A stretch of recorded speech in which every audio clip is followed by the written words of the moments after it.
Good morning, comparative religions. Now, in today's lesson, what we're going to be looking at is how one can study religion. Okay, now as we go through these notes, I will tell you exactly what I want you to copy down. So don't feel the need to copy everything down on the screen that you see. Also, keep in mind that these are just examples of how people study religion. I'm not saying you have to follow one specific pattern or the other. I'm not saying these are the only ones out there. But these are ways that people have grouped their thoughts together and come up with processes to investigate the importance of religion in daily life. Okay, so as we go through these, be sure you're taking down a couple notes. Like I said, I'll tell you exactly what I want you to copy down. And also keep in mind, I'm not saying these are the only paths to study religion or that you have to follow one specific path over the other. Okay, now the five paths that we're going to look at. Okay, what are the ways in which one can study religion? The five paths that we're going to address today are philosophy, sociology, psychology, phenomena, and history. Now, don't worry about copying anything down on this slide, okay, because we're going to investigate each one of these individually, okay, and add some definitions. So don't worry about copying this slide down, but these are the five pathways that we are going to look at, okay? Now, I'll be honest with you, for this class, we tend to focus on the historical perspective and the sociological perspective, okay? But again, I'm not saying these are the only paths that you have to take or that you have to ascribe to the way that we're doing things. Okay. But again, these are how people organize their thoughts concerning religion. All right. So let's look at these individually. All right. Let's start with philosophy. What I want you to copy down is that first question right there. When we talk about the philosophical approach, we're talking about what questions does religion answer? Okay? Or what questions does a specific religion answer? So when we talk about philosophy, we're talking about questions. Now, the two big ones, and we're actually going to talk about this when we get to our discussion on God. Why are we here? And why is there suffering? Okay, those tend to be the two big questions that all religions want to focus on and all religions want to answer. Now, when you take the philosophical approach, you study theological arguments, you study moral issues, you study ethical issues, etc., etc. Okay, and again, it's how those issues and how those arguments answer questions. You analyze religious language. Okay, are you simply bad? Are you sinful? Is there a difference? Okay, with the Eastern religions, the role of karma, that sort of thing. Okay, so you analyze religious language. You analyze the nature of religion in the general framework of a worldview. How does this religion fit in with the world? How does this religion answer those questions compared to the rest of the world?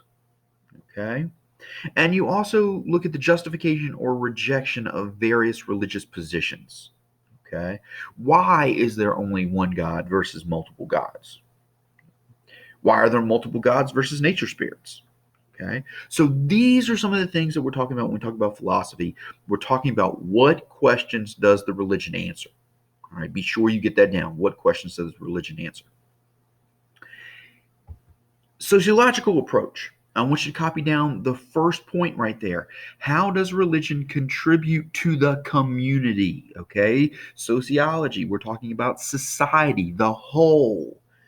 That network of relationships that bind people into cohesive groups, okay, into society. All right. So, how does religion affect the community? How does it affect the whole? You're going to look at what function religion serves in the social complex. All right. Are your religious leaders also your political leaders? Things like that. Those are the questions you're going to look at. If your religious leaders aren't political leaders, where do they fall in the social hierarchy? Where do you get those religious leaders from? Can anybody do it, or is it a specific group? And then you also look at understanding religion through cultural symbols and expressions.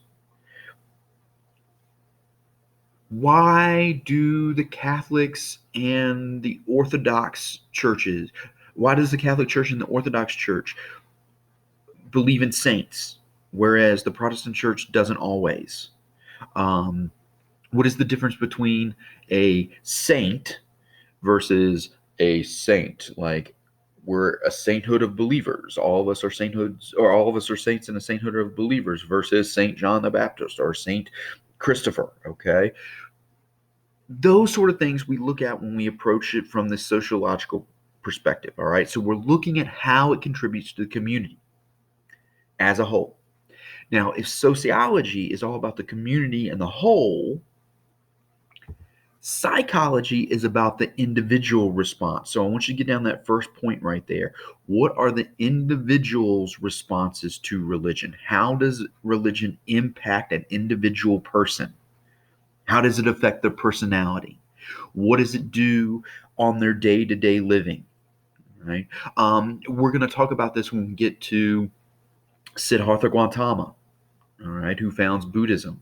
We're going to talk about this when we get to Muhammad. We're going to talk about this when we get to Moses. Okay, how does their religion impact their individual personality? And then what's interesting is, how does that impact on the individual impact the society? Then we move into the sociological implications. Okay, so that's another thing. As we look through these five pathways, a lot of times they will intersect at different points. Okay.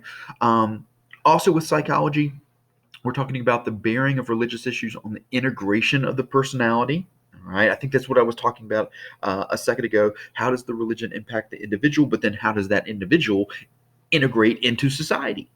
Okay, and you're also going to examine religious symbols and practices that aid or impede individuals in working out personal problems. Okay, so again, we talked about religious symbols and practices for the society.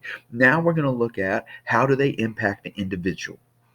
So when we talk about the or the physiological or the psychological approach, we're talking about the response of the individual. Okay. Phenomena. How does religion move or change us? That's what I want you to copy down, that first point right there. How does religion move or change us? All right. Another way of thinking about this: what are the big events that impact us? Why are religious practices important to us? All right. That's what a phenomena is. I mean, that's what phenomenon are. All right. They are specific events. So how do these events impact us? Why are they important? And when you use the phenomenological approach to religion, you're going to observe art, music, and other examples of human endeavor, okay, to better understand people. Why does Hinduism lead to the Vedas, which are the religious writings of Hinduism? Why do the Greek gods and the Roman gods lead to the creation of epic poems and epic literature? That's phenomena, okay? Every human activity is relevant to the study of whatever phenomena we are focusing on, okay? How does religion fit into that? And what role does religion play in these big events that move and change us? That's phenomena. And then last but not least, history. What is the impact of religion in history? Copy that down. That's the only thing you need to copy down. What is the impact of religion in history? You look at things like, do some religions promote differing social systems? We're going to talk about that when we get to Hinduism and the caste system in India. You look at religious behavior through this sequence of events or a series of transformations that characterize the evolution of a various religious tradition into their current forms or up to the points at which they vanished. We're going to talk about this when we get to Islam, with the differences between the Shia and the Sunni. All right, the Shiites and the Sunni. Why is there that division?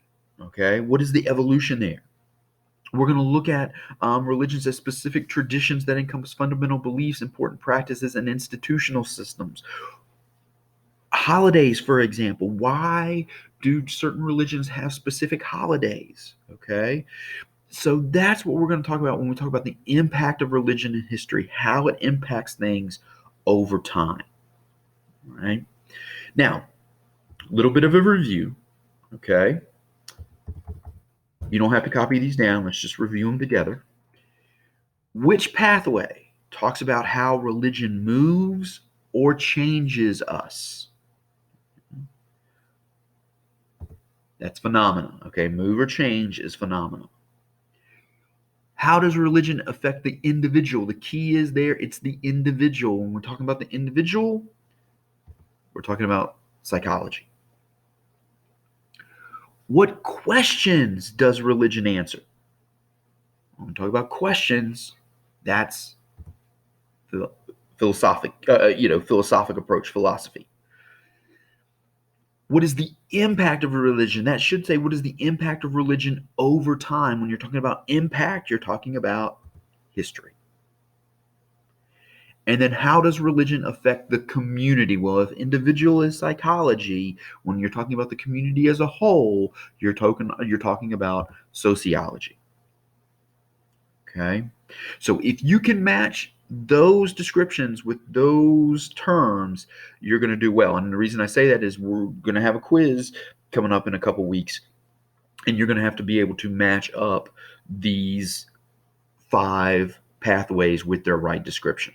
Okay, so if you can do this little matching game right here, you should be in a good place. Okay. Now, one last thing with this presentation, no matter what pathway we talk about, there are certain things that we're going to be looking at. In fact, to be honest with you, this kind of is the core of the class. What are the common themes found in all religions? For each one of the religions that we talk about, we're going to be looking for these certain things, and be sure you get these down, okay? Is there a central figure or central figures? Is there a book or sacred writing? What are the significant holidays and celebrations? Are there moral codes? Do you have separate moral codes, or do you have a community moral code? What are the ritual practices? What are the ceremonies that govern adulthood, marriage, burial? Are there ceremonies that commemorate these changes in life? Okay. So these are the 5 things that we're going to be looking at and comparing and contrasting with all the different religions.